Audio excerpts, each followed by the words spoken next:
On this day, the 26th of January, 1950, the people of our country, through their accredited representatives, have redeemed a solemn pledge. A pledge made some 20 years ago in distant Lahore. A pledge which brings into being a new nation but with an ancient heritage. A republic that once again takes its rightful place among the freedom-loving countries of the world. We, the people of India, having solemnly resolved to constitute India into a sovereign democratic republic and to secure to all its citizens justice, social, economic, and political, liberty of thought, expression, belief, faith, and worship, equality of status and of opportunity, and to promote among them all fraternity, assuring the dignity of the individual and the unity of the nation. In our Constituent Assembly, do hereby adopt, enact, and give to ourselves this Constitution. But to the common man of India, that is you, and you, and you, and you. What exactly do these words signify? They mean that henceforth, each one of us will have the fundamental rights of equality before the law, equality of opportunity in matters of public appointment, abolition of untouchability, the rights to freedom of speech and expression, protection of life and personal liberty, prohibition of traffic in human beings and forced labor, freedom of religion, protection of minorities, and many other safeguards. These safeguards, which are the very bulwarks of democracy, have been guaranteed to us in the written Constitution. The drafting of our new Constitution has been no easy task. And before its first word was put on paper, the notable constitutions of other countries were first consulted. These constitutions can be classified under two categories, the unitary and the federal. Our Constitution is in large measure of the federal type, and the federating units are many and varied. They consist of 1. States formerly known as provinces. 2. The newly created unions of states and the old states of Hyderabad, Mysore, and Kashmir. 3. The Chief Commissioner's provinces. Each one of us living within a state, regardless of occupation or sex, has the right of sending representatives to the State Assembly as well as to the Central Legislature. If then 75,000 of us of any state get together, and provided we are over 21, we have the right of collectively electing one representative to the State Assembly. According to the present divisions of the country, there will be a maximum of 500 and a minimum of 60 representatives in each of the state assemblies. Now, the procedure of electing a representative to the Central Legislature is slightly different. More of us have to get together. In fact, 10 times as many. And between us we send one representative to the Central Legislature. Here also, there are no class or sex restrictions. But we must be over the age of 21 to have the power to vote. There will be about 500 members elected, and they will form the House of the People. 205 members will be elected from the state assemblies.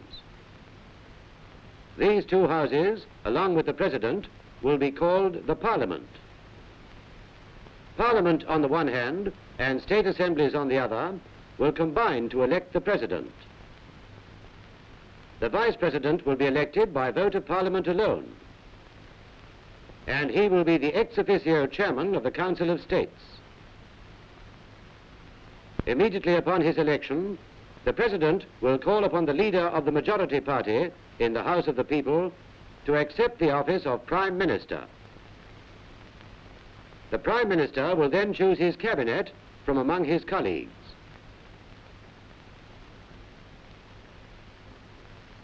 The President will select 12 persons who are acknowledged leaders in their respective spheres, such as in the arts, science, agriculture, and so on, and nominate them to the Council of State. The President will also nominate the state governors. But the governors will be purely constitutional heads, for the real business of conducting the states will be carried on by the Premier and his cabinet. Like the centre, the state legislature in the 6 major states of Bihar, Bombay, Madras, Punjab, the United Provinces, and West Bengal will consist of 2 houses. The other states will have 1 house only. The state legislature must meet twice a year, at intervals of not more than 6 months, and it can legislate on 66 different matters. The most important of them are law and order, health, agriculture, fisheries, education, entertainment. The central government, on the other hand, can legislate on 97 different items, the most important of which are defense, foreign affairs, communications, posts and telegraphs, finance including currency, trade and commerce, mines and power. But there is always danger of abuse of power by the executive, and therefore every constitution provides for safeguards. Our constitution has provided 4 safeguards. First, the judiciary, consisting of the Supreme Court and the various high courts. These will safeguard the fundamental rights of the citizen by just and proper interpretation of the law. Second, by a controller and auditor general, who will see to it that the funds of the Union are wisely utilized.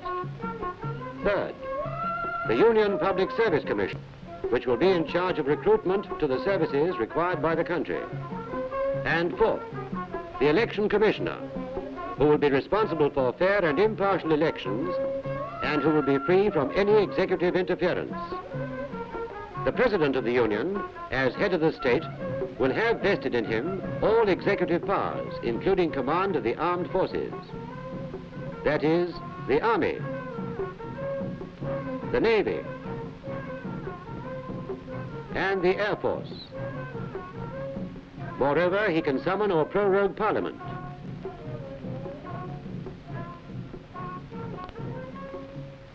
He can grant pardons, promulgate ordinances, and so forth. But in spite of these powers, the President will act only on the advice of the Prime Minister and his cabinet. And in case of malpractices, the President can be impeached. Thus, he is a constitutional President, a head of a state, similar to the King of England. But unlike the King, the status of President of the Indian Union is not determined by one of aristocratic birth, for he can be from among the humblest in the land. His only qualification for the post is that he has the confidence of the people of the Indian Union. Our Constitution, as we have seen, falls under 3 heads. There is the legislature to enact laws. There is the executive to carry them out. And the independent judiciary to see that the laws are properly and correctly interpreted. Our Constitution, therefore, to bring this about, lays down certain directive principles. And some of them are, 1, that the citizens, men and women equally, have the right to an adequate means of livelihood. 2, that the ownership and control of the material resources of the community are so distributed as best to subserve the common good. 3, and that children of tender age are not abused, and that they are not forced by economic necessity to enter avocations unsuited to their years or strength. 4, that the state shall endeavor to provide for free and compulsory education for all children. 5, the state shall, within the limits of its economic capacity, make effective provision for securing the right to work in cases of unemployment, old age, and sickness. 6, the state shall take steps to organize village panchayats. 7. The state shall endeavor its agriculture and animal husbandry on modern scientific lines. 8. The state shall endeavor to promote international peace and security and maintain just and honorable relations between nations. It can be truly said of our democratic republic that it has a single citizenship, that of the Union, a single state language, that of Hindi in the Devanagari script, although full scope will be given to the various regional languages, and a single pattern of administration, the parliamentary system, established on the foundations of adult franchise. When we consider then that our franchise involves a vote 6 times the number that we had before independence, a number that is nearly equal to the total population of the Soviet Union, a number that exceeds by 30 millions the population of the entire United States of America, we can begin to comprehend and appreciate the vastness of our democracy and the glorious legacy that is ours.